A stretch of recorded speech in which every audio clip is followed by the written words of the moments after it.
भाई जनता को तो एक उत्साह था, पूर्वांचल की जनता को, काशी की जनता को तो उनका मैं बहुत बहुत धन्यवाद देता हूँ। उनको लग रहा है कि काशी में ये पद आया है, पहली बार काशी में ये पद आया, इसलिए उन इतना उल्लास था। देख जी, क्या सोच है आपकी आगे के लिए, रेसलिंग के लिए, अपने इस ट्रेडिशन के लिए? रेसलिंग का क्या क्यों, बदलाव ज़रूरी है? रेसलिंग की उन्नति 2011 के बाद काफ़ी प्रोग्रेस हुआ है। रेसलिंग ही एक ऐसा गेम आप पिछले 3 ओलंपिक में देखेंगे जिसमें लगातार मेडल आया है, और कोई ऐसा गेम नहीं जिसमें लगातार तीनों ओलंपिक में मेडल आया हो। तो उसमें अगर इधर 11 महीने से रेसलिंग की गतिविधि ठप पड़ी है, हम लोगों का प्रयास है कि उसको जल्दी से जल्दी चालू करके पहलवानों को अच्छी अच्छी सुविधाएं मुहैया कराई जाए, क्योंकि अगला 2024 ओलंपिक ईयर है, जिससे कि उसमें हमारे देश में कुश्ती के अधिक से अधिक मेडल आए। आप कुश्ती से पहले भी इससे ही जुड़े हैं, क्यों? तो क्या लगता है कि आपसे तो कोई इशू था नहीं, लेकिन जब आप अध्यक्ष चुने गए और उधर साक्षी मलिक ने संन्यास ले लिया। कि वो जो खिलाड़ी हैं वो बीत चुके, मतलब वो खिलाड़ी जो हैं उनका अब जो भी उनको लड़ना था, अभी आप लोगों ने बजरंग का देखा ही होगा, जी। कुश्ती गए थे उसमें जी। 10-0 से कुश्ती हारे थे, जी। क्योंकि कुश्ती छोड़ के वो लोग अब राजनीति में जा रहे हैं, जी। और राजनीति कर भी रहे हैं। जी। अभी आज ही आप लोगों ने देखा होगा कि राहुल राज गा हाँ, राहुल गांधी गए और कल प्रियंका गांधी भी मिलने हाँ गई। हाँ, राहुल गांधी उनके साथ मैट पे जाके कुश्ती कर रहे हैं। जी। तो ये सब आप लोग देख रहे हैं, तो ये खिलाड़ी नहीं करता है। तो क्या लगता है कि ये एक कहा जाए कि पॉलिटिकल माइंडसेट हो चुका है, या फिर हरियाणा और जो यूपी के लोगों को आगे नहीं बढ़ने देना चाह रहे हरियाणा के लोग? अब इसमें सब हरियाणा के लोगों को दोष नहीं दिया जा जी। सकता, जी। लेकिन इन लोगों का तो है ही, ये जूनियर खिलाड़ी को आगे नहीं बढ़ने देना चाहते हैं। ये जो हैं ये जूनियर खिलाड़ी को आगे बढ़ने नहीं देना चाहते हैं, क्योंकि ये तो हो गया, अब इनको राजनीति करना है। कहीं राहुल मतलब किसी से मिल रहे हैं, कहीं किसी पार्टी से मिल रहे हैं। जी। मैं पॉलिटिकल नहीं, इसलिए मैं किसी का नाम जी। नहीं ले रहा जी। हूँ। जी। लेकिन ये तो अब कुश्ती छोड़ के बकिया गैर कुश्ती जो भी है वो सब कर रहे हैं, राजनीति के जो भी चीज़ें वो कर रहे हैं। जूनियर खिलाड़ी, इसमें जूनियर खिलाड़ी का नुकसान हो रहा है, जी। क्योंकि ट्रायल देना नहीं चाहते ये। और कुश्ती से हम भी 12-15 साल से जुड़े हैं, अगर हमने किसी भी एक पहलवान का कभी अपमान तक किया हो जी। जी बिल्कुल। तो हमारा ले आए वो प्रमाण दिखा दें। इसलिए हम इनको अध्यक्ष नहीं बनने देना चाहते हैं। नहीं तो आपके अध्यक्ष बनते ही ऐसा एक्शन पे रिएक्शन शुरू हो जाना, जबकि आपसे तो कोई मतलब है नहीं। अब वही बताएं ना कि मेरा दोष क्या है। मैं अध्यक्ष बना तो इसमें जी। मेरा दोष क्या है कि वो मेरा विरोध, मतलब ये विरोध कर रहे हैं। ये तो उनको बताना ना चाहिए कि जी। क्या दोष है मेरा। मैं 2008 से कुश्ती संघ से जुड़ा हुआ हूँ, जी। बनारस कुश्ती संघ में, उत्तर प्रदेश कुश्ती संघ में, और तमाम पहलवानों की हम लोगों ने मदद की है, हेल्प किया है। अब इसको तो वही बताएं कि हमसे क्या उनको हमसे दिक्कत है। अ, एक बात और आ रही है, विनेश फोगाट जो हैं वो खेल रत्न और अर्जुन अवार्ड अपना वापस करने की घोषणा की हैं, कि हम ये दोनों अवार्ड अपना सरकार को वापस कर देंगे।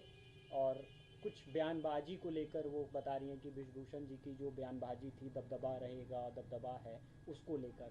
तो क्या असर पड़ेगा रेसलिंग पे, और आप क्या कहना ये चाहेंगे इस पे? उनका विनेश फोगाट का व्यक्तिगत मामला है, और बजरंग का व्यक्तिगत मामला है, वो क्यों सड़क पे पद्मश्री को रख के चले आए।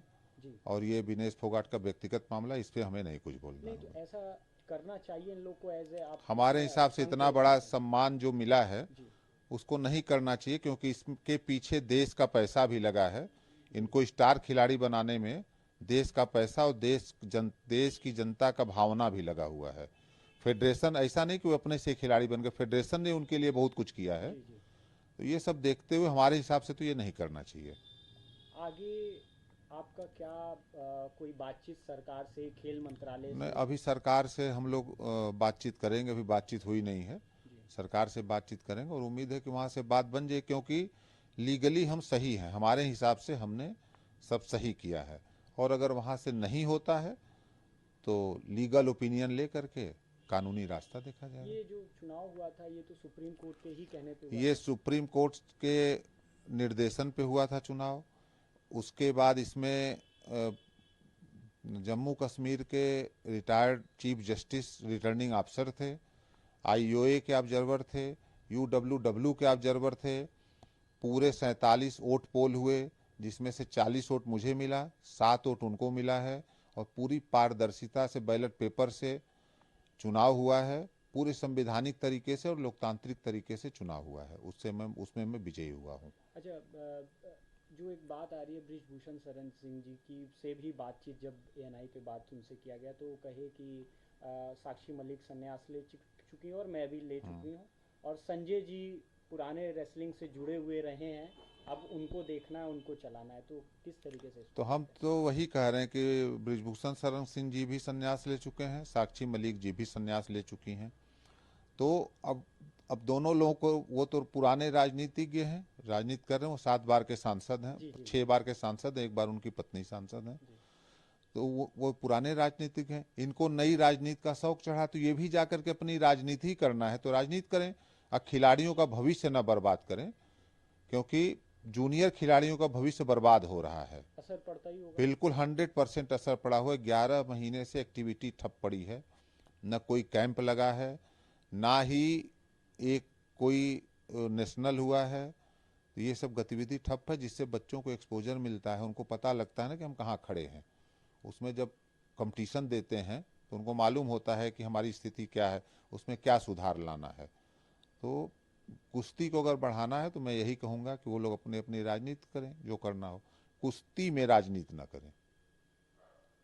तो असर किस हद तक ये असर पड़ सकता हद है, क्योंकि एक स्टार खिलाड़ी जब संन्यास ले लेगा तो बाकी लोग पे क्या मैसेज देखिए, जाएगा? सब खिलाड़ी तो सभी किसी न किसी दिन संन्यास लेता ही है। जी जी ये भी हो सकता है कि उनको लग रहा हो कि अब हम मैट पे ट्रायल नहीं दे पाएंगे, एक रीजन ये भी हो सकता जी है। जी जी ट्रायल वाली बात तो हाँ, आई। संन्यास न लेने का एक कारण ये भी हो सकता है कि वो ट्रायल जान रहे हैं कि हम ट्रायल नहीं देना चाहते हैं। जो कुछ भी उनको लग रहा होगा कि अब हम कुश्ती नहीं लड़ पाएंगे, जो कुछ भी उनके, ये उनका व्यक्तिगत मामला है, उसमें हम बहुत कुछ नहीं बोल पाएंगे। संन्यास क्यों ले रही हैं, इस पे हम नहीं बता पाएंगे। अच्छा, कहीं ना कहीं कुछ लोग जैसे कह रहे थे कि इसमें जाति भी इन्वॉल्वमेंट है, जाति का भी लेके एक लड़ाई चल रहा अब है, ऐसा भी कुछ है क्या? हम लोग तो सारे पहलवानों को केवल पहलवान देखते हैं। जी इसमें और जो लोग, वो लोग जाति के हिसाब से चल रहे हैं। जाति राजनीति में चलती है, खेल संघ में जाति नहीं चलती। खेल संघ में सारे, हमारे लिए सारे पहलवान एक जाति के हैं। जी। सब जितने भी सभी पहलवान हमारे लिए एक जाति के हैं, लेकिन केवल वो पहलवान हैं। जब दूसरी आइडियोलॉजी हावी हो रही है, जिस तरीके से हम लोग तस्वीर देख रहे हैं, उस अब रंग। उसमें अब राजनीति कर रहे हैं लोग खेल में, ये गलत है।